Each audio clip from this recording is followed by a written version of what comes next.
নির্বাচনের ব্যাপারে আমি আগেও বলেছি, আবারও বলছি, এবছর ডিসেম্বর থেকে আগামী বছরের জুনের মধ্যে নির্বাচন হবে।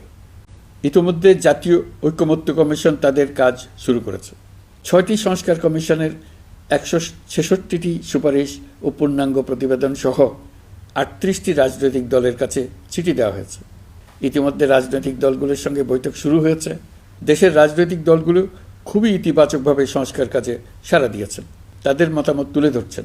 কোন রাজনৈতিক দল কোন কোন সংস্কার প্রস্তাবে একমত হয়েছেন, কোনটিতে দ্বিমত হয়েছেন, সেসব তারা জানাচ্ছেন। এটা আমাদের জাতির জন্য অত্যন্ত সুখকর বিষয় যে প্রতিটি রাজনৈতিক দল সংস্কারের পক্ষে মত দিচ্ছেন। ঐকমত্য কমিশনের মাধ্যমে সকল রাজনৈতিক দলের মতামত নেওয়ার কাজ এখন চলমান আছে। কমিশনের লক্ষ্য যে সকল বিষয়ে রাজনৈতিক দলগুলো একমত হবেন সেগুলো চিহ্নিত করা এবং তার একটা তালিকা প্রস্তুত করা। যে সকল দল এতে একমত হয়েছেন তাদের স্বাক্ষর নেওয়া। এই তালিকাটাই হবে জুলাই চার্টার বা জুলাই সনদ।